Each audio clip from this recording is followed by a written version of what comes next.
Hi Lobs or ladies and boys. Welcome back again diri sa tuang YouTube channel ug karon atong basahon ang sumpay sa confession nga sharp shooter. Pero before ana, special thanks sa tuang sponsor karon ang pinakalami nga Japanese cake sa may Zamboanga ug sa Pagadian, ang Oban Yaki. Nasalay branch sa may KCC Mall di Zamboanga ug sa Gaisano Capital, Pagadian. Daghan kay mong mga pwedeng pilian nga mga lami nga flavor or palaman sa ilahang Japanese cake, na ay strawberry jam, na ay tuna and veggies, ultimate cheese, napod sila yama, red beans, cookies and cream, pineapple jam, custard matcha, skippy peanut butter, chicken ham and cheese, ubi halaya, og napod sila Nutella, chocolate. Oban Yaki nga naay pinakalami nga Japanese cake sa may Pagadian o sa may Zamboanga. Once again, ilahang mga branches kay nasa may KCC Mall di Zamboanga o sa may Gaisano Capital, Pagadian. Oban Yaki, pinakalami na Japanese cake. Ilahang Facebook page, tanawa lang palihog dara sa may description box below or sa may comment section ha. I-follow, i-like, or basin na mo yung mga inquiries or mga additional nga mga pangutana, pwede ninyo sila nga message. Oban Yaki, dagang salamat kayo sa pag-sponsor karon. O karon ladies and boys, ani ana ang confession, ang audio story na atong basahon karon.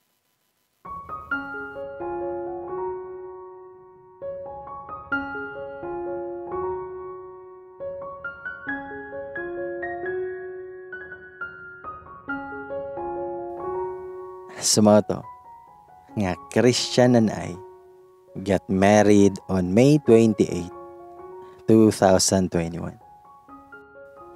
Sa mga lugar, nagpagawas man og memorandum ang office sa governor na pwede ra ang gatherings but dapat 40% lang ang capacity ato na time. Provided na nga mag-follow jud sa mga health protocol standards set by IATF. Gidali po ni Christian og asikaso to kay dili pa ana kay stricto to nga daghan kaayo clearances nga kailangan i-secure para makapakasal mi, kay dili nako to makalimtan na by month of June dayon ato daghan nang required na mga clearances nga kailangan kuhaon sa mong lugar kung magpakasal ang usa ka couple. Swerte mi ni Christian nga wala mi na-update sa mandate. Excited ra jud ang Christian man na maiyaha ko nga fully gyud pa. Mura pud ko og dili excited na wala biyay kabutangan ako ang gugma para kay Christian pod. Sa among kasal kay selected ra jud kaayo nga mga giimbita kay saon na lang. 40% raman ang allowed biya. Napatoy higayon sa dihang naghatag nako og wedding invitation namo ni Christian. Napangutan-an ko sa kung dakilang marites na auntie nga, Daisol, di ba murag bag-o paman mo ni Christian mag-uyap? Nganong magpakasal naman mo dayon? Buntis ka day. Nito bagpud ko nga, dili man ante. Love lang jud na mo ang matag usa. Og 1 year and 8 months naman ming mag-uyap pud te. Mo nang nag-decide na mi nga magpakasal. Tapos te, wala man gud na sa pagdugay diba? Kay naaman gani na 5 years. So mas labaw pa nga mag-uyap. Pero wala man magkadayon kay nagbuwag ra gihapon. Bisan gani mga minyo na kay magbuwag man gani gihapon. Mo nang wala na sa kadugayon te, kundi naara na sa panagsabot. Sakit lang kayo paminawa na sa karon na generation pod ba kay trend na sa tuwa nga pagkaslon ka kay moingon dayon ka nga kay buntis siguro. Dili ba pwedeng magpakasal mi kay tungod we do love each other ug andam na mi nga mo commit sa matag usa to a lifetime togetherness. Bisan tuod ang kasal kay usa lang ka kontrata, but it's a kind of contract na matawag nato og panghabang buhay. So let's not get married tungod lang sa rason na nabuntis ka. O di kaya kay hapit na mawala imong edad sa kalendaryo. O di naman kaya kay ikaw na lang ang nabili na single sa inyong barkada. Remember, Marriage is a lifelong commitment in which it provides an opportunity to grow in a selflessness as you serve your partner and the family you're going to build. Marriage is more than a physical union. It is also a spiritual and emotional union. I'm not judging here ha, kay bisan tuod tong mga nagpakasal tungod kay buntis na daan. But kay love mampud nila ang matag-usa. So okay kayo jud. What I'm trying to say here is namantay kanya-kanya na story yun. But we should know na dapat ang pinakamay na reason jud sa pagpakasal is love. Buntis man ta or dili. Nagjugjog naman daan o wala pa. Basta, let love be the influential reason of your marriage. Sa moto, nga sa adlaw nga kasal na mo ni Christian sa church pa lang. Sa dihang mipaso na ko sa padulong siyaha nga naghulat sa kwasunahan. Happy kayo ko og emotional when Christian's cousin sang the song When I Look at You by Miley Cyrus. Christian requested this song sa iyang cousin na mao ang kantahon pag mupaso na daw ko. Kay ganahan kay siya maminaw sa lyrics ani na kanta kay matud pa niya. I was once his light when life for him was not easy and he was in the dark. But then I appeared unto his life like a dream daw. And I was once his dream girl na abi niya nga dili daw maya. But who would think that after more than 5 years, our path crossed again. And by this time, we are destined to have a 1 + 1 = 1. He and I unite become as one in the name of love. Mas mihila ko as we exchanged our marriage vows. Nga si Christian, nga love, nagsugod man ta sa pagiging magkalaban. Badlungon man ko sa una ko nimong nakita. But one thing's for real. The moment I saw you and laid my eyes to the beautiful you, miyan ako nga, ikaw na ang the one. You became the main reason nga nung mitiwas ko eskwela. You inspired me to be the better version of myself. So you said na dili na ko kailangan baguhon akong kagulingon just to fit with you. But my love for you is more powerful than my love for myself. Wala na'y atik love. Ikaw akong oxygen because you are my life. Nanyagit pa ng mga audience na mo o gipangkilig pod sila sa mga banat ni Christian. Og padayon siyang ingon nga, mapasalamaton ko nga nagkalayo man ta, but gitugot gihapon sa panahon na magkita ay tawag balik. Love. So today, sa tubangan nila, sa tong pamilya, mga paryente o mga amigo, labaw na sa tong Ginoo. I promise to cherish you and grow old with you. I promise to love you now and forever. My billiard partner, my mom, ug my loves. Ihatag na ako ang walay puas na gugma, pamahaw man, paniudto, panihapon. Yapil pa ang merienda love. I may not be a perfect husband, but I will try my very best na mahappy ka. Dari sa ko ang piling, misis ko. Thank you for making me the happiest man on earth. I love you, love. Apil pud ko sa kadaghanan nga nagkatawa sa vow ni Christian dari sa ko. Mura ko og buang na may katawa naman, mihilak o gikilig. Gipahiran sa nako akong luha pudoy gamit ang panyo na gigunit-gunitan na nako. Bago na ko gibasa ko ang nakasulat na marriage vow for him. Gisulat na ako kay taas-taas akong gusto na iingon kay Christian. Si Christian kay sharp mind kaayo kay wala jud magdala og kodigo sa dihang giingon niya iyang vow sa ko. He said his vow with all his might and heart na walay kodigo. Halupigan jud ko ba? Ako siyang giingnan. Nga siyan, my love. I never expect that God will give me an amazing person like you. Who would think that after so many years, after our teachers student band kay magkita ay taog balik in a very awkward situation. Yes, I stole a kiss from you that time, and you stole my heart afterwards. You were given to me during my downpour moment. I was heartbroken when you showed up. Back then, I'm not ready to open up my heart, and you never forced me. Instead, you became my friend who was all ears with all of my life's drama. You make me smile and happy every time we played billiard together. Chill ourselves with coffee and sweets. Went to the karaoke bar together, and you never get tired hearing me with my kayabagan serious songs. Bisan klaro na kaayo na mura og maguba imong eardrum sa kontingo. Mikatawa si Christian ani. Ako pa siyang giingnan. Hanga before my yes, you got first the yeses of my parents. That is why, the more than 2 months pa lang ta nga nagsigi og band gikan sa tong pagkitay balik. But my heart slowly opens, and I never thought that you already conquered its deepest part.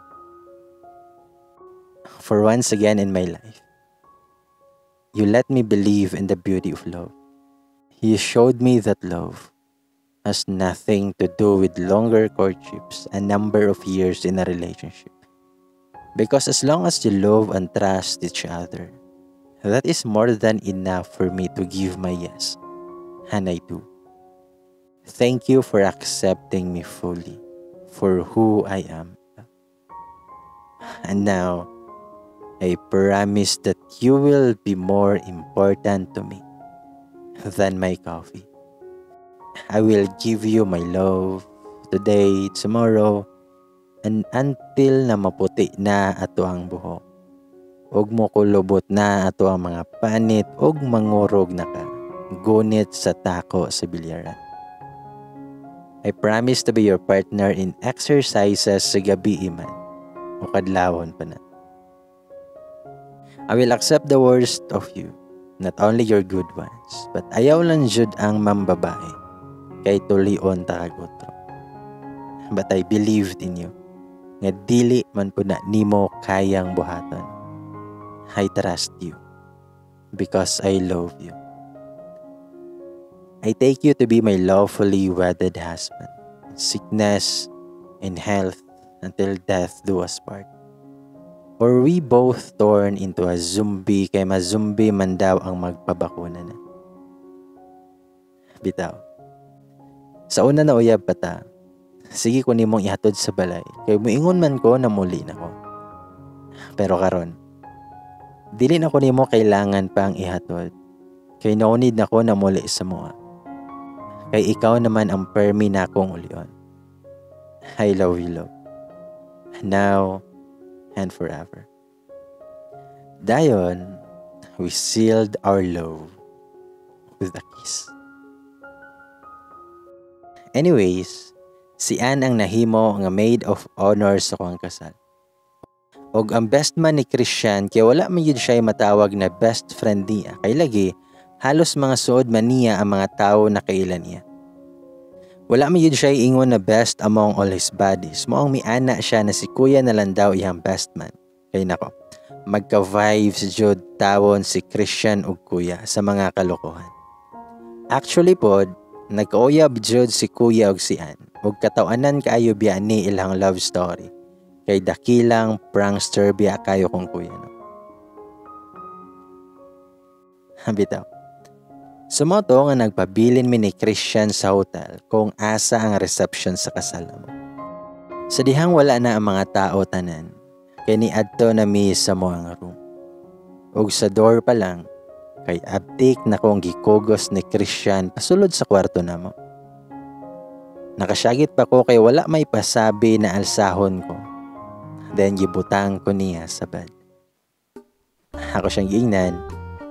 Love, tarungan nagtanggal ba kay dili biya ni ato ang gaon. Girentahan rabaya nato ni. Malaksi o niya na. Makabayad na hinuon tawag dako. basin igo ra nato ibayad tong kita nato sa bridge of love na. Nikatawa si Christian og miingon nga excited na manggod ko na mosulod sa imo love. So mga to, nga after na magtanggal sa ko ang gown, kay gipaligo na nako siya una sa CR. Wala may magsabay sa CR bisan gusto niya na sabay rami. Ay giplaster pa nako manggod ang uban namo nga mga gamit. Labi na amo ang mga gipang suot na girantahan rabian namo. Ang amo mga regalo kay gibit-bit na nilan siya padulong sa balay nilang Christian, which would be my home na pod. After ni Christian kay ako na pod ang nag-CR og nag-half bath ra ko. Wala na ko basa akong buhok kay wala ko'y blower dalaman. Og lisod nga makatulog unya ko nabasa pa akong buhok. Pagawas na ko sa CR, kay Diyos ko, naabdan ako si Christian sa higdaanan. Nagrabi kadako iyahang smile. Gawas iyang isa ka dimple na pod. May bangon siya og galit. Ug sa dihang gi-play niya ang tugtog siyang cellphone na Jumbo Hotdog nga song. Then misayaw ang Christian sa kong utubangan og pang maskulado dance with action pa jud na. Misayaw yun na siya ani while naapagani ko nga nagtindog sa may pultahan sa CR. Ug nag-anam-anam siya duol sa kuha while bakat na kaayo siyang short iyang armas. Namura na ba og kagawsunon na jud kayo. Diyos ko ni Christian. Sige ko katawa sa iyahang kabuang. Gipanghambog jud niya ang iyang hotdog na jumbo jud ang katawag. Ako siyang gingnan. Kasi pat jud nimo love. Kaya kay nako na imuhang jumbo na hotdog oy. Mura pud og wala na nako nakita og natilawan na. Sige siya gatawa sa akong reaction man. Actually, naninihitabo sa mo ni Christian before our wedding. I already surrendered myself sa mismong birthday ni Christian. Ikaduhang birthday celebration niya. Gi-celebrate na mo as mag-uyab, but kay engaged naman mi, mang wala na ko'y kiyame na gi-surrender akong self sa iya. Sa mga to, ngan anadjud ang Christian sa akong tubangan, o gikuha niya akong duha ka kamo, o gipagunita niya sa iyang jumbo hotdog. And then suddenly, gialsa ko niya, o gibutang sa bed tayo. Ako siyang gingnan, nga love, please palunga ang suga, kay gusto kong ngit-ngit. Tubag siya, ngayaw lang love. Gusto na ako makita ang tanan nimong alom si mong lawas karon. Dayon, gikisan na kaayo ko niya to the max. From my lips to my ear, hantel sa ko ang liog.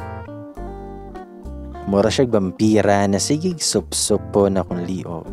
Na mura ba gusto niya binlan ko dito og chikinin. Well, akong gihalukan. Kay likot pod kayo iyang mga kamot. Nga sigig masahe sa kong pubsi down to my pole kada. Isulod niya iyang middle finger and gosh. Lami kayo. Tudlo palang gani niya. Huwat na agad si Paul kadat sa dihang. Gi-in and out ni Christian ang iyang middle finger. Wala nang kabantay na tuluyan na niyang nahuka sa akong wardrobe. Ug mibulaga na siyang atubangan ang ako ang hope. Gitanggal niya po dihang boxer shorts ug wala naman siya pang itaas danan. Kay naka-shorts raman siya. Hayon si Christian nga guwapa jud kay kalaw. Guwapa ug sexy. Dapat ako ra jud ang makakitaan nila. Dayon mura na gid siya bata. Namitotoy sa akong isa ka pupsi. Walang isa ka kamot niya kay mi travel sa akong push on down to my pole kadat agad. Gipuli-pulihan niya kiss sa akong duha ka pupsi. Namura ba og batang sanggol na nauhaw kayo. Hantod, gipababa niya iyahang kiss. Hantod sa nabot siya sa akong push on. Gibinlan pa ko niya og chikinini sa akong puson. May baba na po siya until my goodness. Mura jud ko og mabuang nga nagunit sa mga buhok ni Christian kay grabe jud iyang gibuhat. Makapanindog balahibo while he stayed on my polka dot. Grabe siya. Oh my goodness kayo. Kalami siyang gibuhat. First time pa to niya nagibuhat sa kuha. Kaysa dihang nakuha na ko niya, wala niya buhata sa kuha. Sa honeymoon pa lang namo jud na gibuhat to niya sa kuha. Naglimbag-limbag na ko sa kalami na akong gibate. And Christian enjoyed watching me. Namurag mapuang na sige siyang masabunutan. Lami na gilo kaya ko nabate. Makabuang nakalami siya. Then misaka si Christian na pod and captured my boobsy again with his mouth o gipagunitan niya sa kuha ang iyang jumbo hato. Sobra isa kadangaw jud sa akong kamotang katas. Moday na nga sakita man adtong sa first night na mo ni Christian og naglisod jud siya sulod sa kuha. Kay jumbo hotdog jud kayo ang snake plant ni Christian. Karon na mag-asawa na mi, mas na-zoom in na nako yung hotdog jud. Sa nafila ni Christian na lamian na kayo ko, he positioned himself sa kuang ibabaw jud. Ug iyan ang gipasulod ang jumbo hotdog sa kuang polka dot. Mialingaw-ngaw ang among vowel sound sa tibok room. In and out ang jumbo hotdog ni Christian. Grabe na akong mo. Dugay kinahuman ang among gipang buhat ni Christian duha. Og sabay yun ming duha nga nakapabuto sa angay ipabuto. Wala joy sama ang kalami. Ang sarap umibig. What we did was not only palami, but it's love making. Nasundan pa mong love making.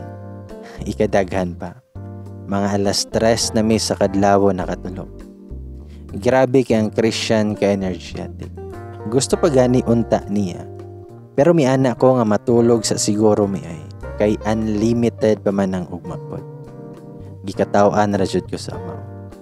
Hapdos na ako ang polka dot sa trabaho ni Christian. Kay may man unta o gamay ang iyang tirador no. Nga dili pa. Hapdos man ako ang gibate. Pero lami man pod mo dala og padanlog ni si Christian.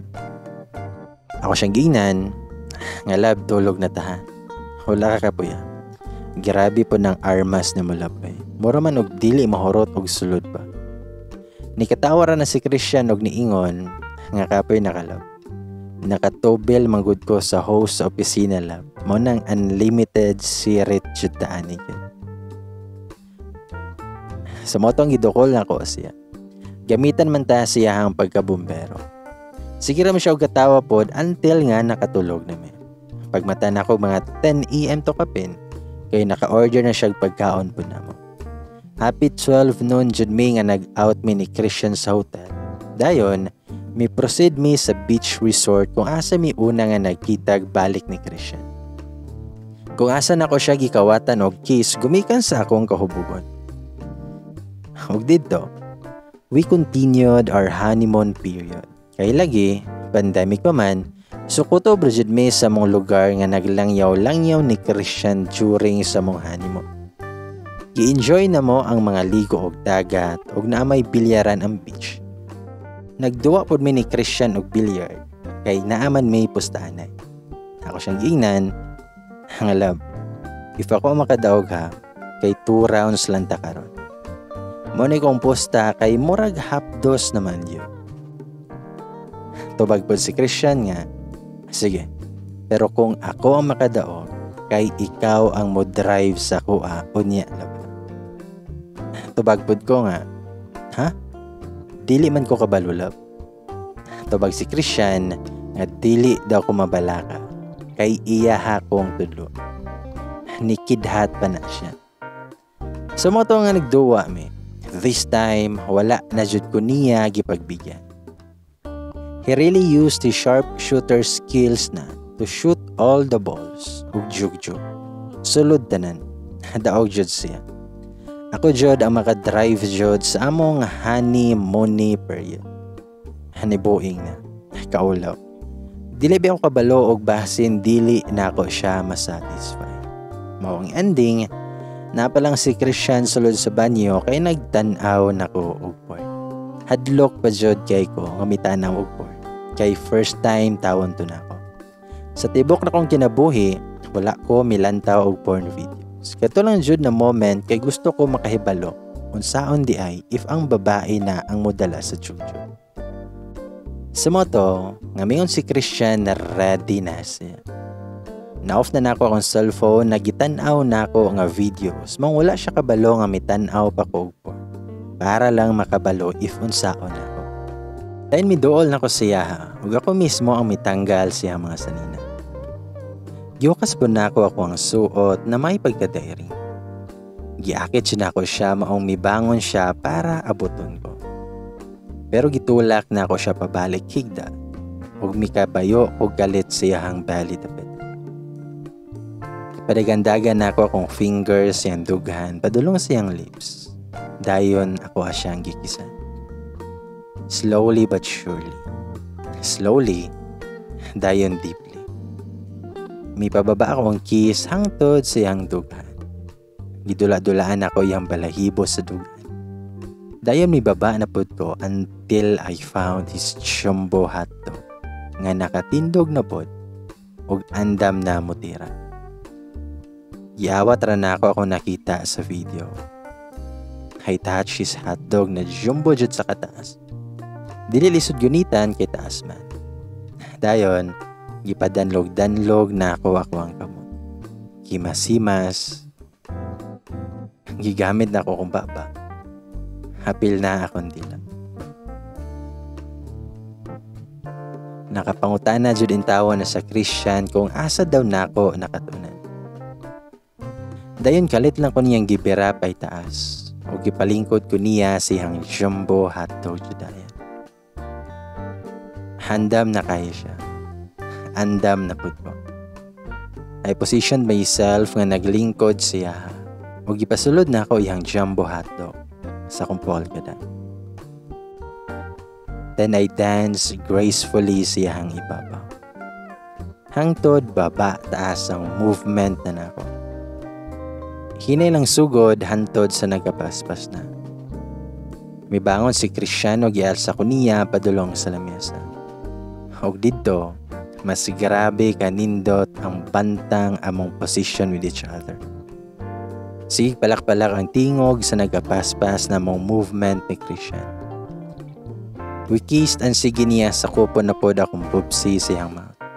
Iibot niya iyang hotdog sa kumpol kadat. Og ipatalikod ko niya pod. Og nakaduko ko sa may table. Dayon gisulod na pod niya iyang hotdog. Push and pull until it became harder. Napuno jud ko sa A, I, O. Dayon, sabay may ganahuman. Ang life sa Kaminyon is dili lang pod horot sarap at kalipay. Normal lang ang lalis gamay og palami daghan. Kada mag-away mi ni Christian, dili mahuman ang adlaw na dili mi magkaayos kay clingy og lambing man jud siya. Simple ra pod kaya mo mga lalisan. Kana lang kalangayan ako usahay, dili mi magkaoyon sa mga sudan na gusto namong lutuon o kaunon usahay. Magamit niya na miskan asa niya ipambutang. Unya pagkahuman kay ako ang pangitaan kung asa na. Mga pantalon niya na patakara og labay kada mabot siya gikan sa trabaho. Mga paperworks nako na mas unahon pa nako pagpanggaw atiman kaysa siya. Mga channel sa TV kay usahay na mga salida na gusto namong tan-awon. Ang usahay pod na mga small issues og padako nako. Dili na dayon ko magtingog siya.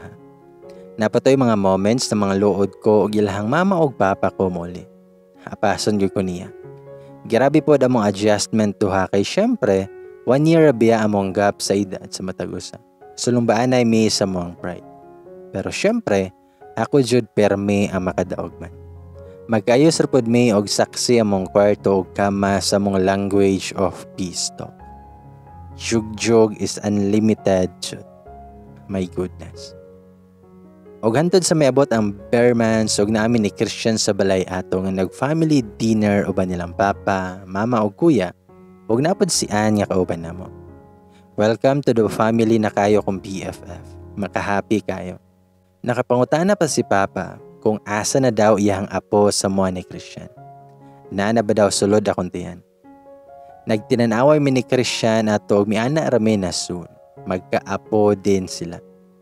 Paguli na mo sa balay ni Christian og naa mi sa mong kwarto, gikan ko migawa sa CR adto ug ang Christian kay naa sa higdaanan. Nangutana si Christian nako kung unsay problema ug nganong mura ko nakog namatyan. Ako siyang giingnan nga negative gihapon.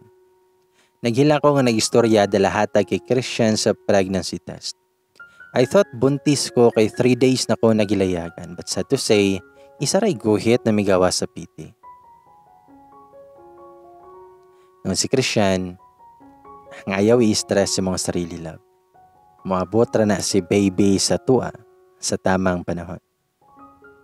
Ako siyang giingnan, what if dili ko mabuntis love? What if dili ta mag-ano? What if dili ta mamahimong parents? Gisige na jud ko gihilak tapos gigakos ra ko ni Christian og ningon siya. Nga love, ayaw lagi i-stress imong sarili ana ba. Kung dili ka mabuntis, okay ra sa kwa man. Problema bagud na. Ikaw lang sa ako ang baby good love. Then mihawa ko siyang pagakos ug ako siyang ingnan. Nga dili love. Gusto ko nga magkapamilya ta. Gusto ko nga mahimo nga usa nga inahan. Ug makita pud ka unsaon nimo nga mahimo nga amahan sa tong anak. Because I'm sure you will be a good papa love. Please love. Magpa-check up ta if unsay problema nganong dugay naman tagi kasal. Pero wala pa man gihapon ta mag-anak. So mo tumayon si Christian nga magpa-check up daw may pag-ugma. Dayon gigakos ko niya gayud. Pagkaugma jud dayon kay naka-work from home man mi ato pareho ni Christian. Nagpa-check jud mi og normal raman ang mga similya ni Christian. We found out nga ako ang naay problema. Baba akong matres, mong dili jud makabuo dayon mi ni Christian.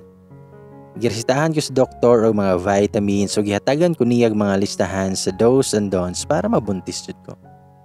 Then after namo sa private clinic, kami ato mi ni Christian sa manghihilot kay nagpa-plaster ko sa kumatres. Nagkatawa pa ang manghihilot sa mong duha ni Christian kay Diyos ko. Nanggawas ang mga tinaguang sikreto namo ni Christian. Sumotong after sa mahabang inuman og vitamins, hilot og plaster sa kumatres. Exercise, paglikay sa mga gipagbawal og consistent nga follow-up check-ups. Sa pagkakaron, as in karon palansyon. Gihatag na ni Lord ang among dugay na nga gipangandoy po ni Christian. 3 weeks na pregin ako. Amazing kay si Lord. Kay gihatag niya ang best gift on our first wedding anniversary. Sa among mga experience ni Christian, isa lang akong maingon dyan. Don't rush anything. Because when the time is right, it will happen. God has a perfect timing for everything. We just have to trust His will. It takes a lot of patience and wait, but it's worth the wait. To my other half, my Christian, my one and only love na sobra ka sweet og mapinanggaon. Hawod og lami kay muluto. Anda magpaalipin sa kong gugma. Respetohon ko bilang babae o asawa. Permi ko suyoon if motukar akong kasapot. Shooter nga dili lang sa bola sa billiard, pati pod sa iyang sariling bola. Helpful sa mga needy basta naalan dyan ni iya, walay problema siya. Obedient basta naituyo sa gabi. Optimistic and oriented nga haligi ng tahanan. Trusted and talented nga fire officer. Electrifying and energy sa kamaman or trabaho niya. Rest assured na ako ray iyaha daw. Ug wala na jud daw lain pa. Hello. Happy first wedding anniversary to us. Thank you for making me complete kay gibuntis jud ko nimo. Bitaw love. I am very happy that God gave me you. Ayaw pagbago love ha. Unta sa tong 1 year, 2, 3, 4, 5 and more years. Your love for me is like a fire na nagdilaab lang gihapon. Ug dili mapatay-patay sa hose sa fire truck na ginagamit kada naamoy kalayo pati. Remember na ikaw ang dakilang sharpshooter ng buhay ko. Namin ni baby po. God will let her or him to see the beauty of His creations. I love you, my love, my Christian. Najuday sa akong estudyante nga akong forever. Wala sa teacher nga akong first love. Wala sa lending manager nga second ako nga boyfriend. O wala sa policeman nga ikatulo na akong uyab. Kay naday sa estudyante na ako, nakaroon kay fireman. May together forever dyan. True love is always worth the wait. It will knock in your broken heart, so it could be mended. Anyone can always say, I love you. But it takes a noble man to wait for you, stand by your side, and prove the true meaning of love. Anyway, sa Mark di ay gipakaslan jud niya iyahang nabuntisan. I guess love jud siguro to niya. Nagkita mi atong eleksyon, but igo na lang Mrs. Smile and hi and hello. Og dire na lang ko taman. Daghang salamat sa iyong suporta, pinagi sa pag-comment, sa pagbasa, o sa pagpaminaw sa love story namong Christian. Ladies and boys, dongan tag-ingon, sana all.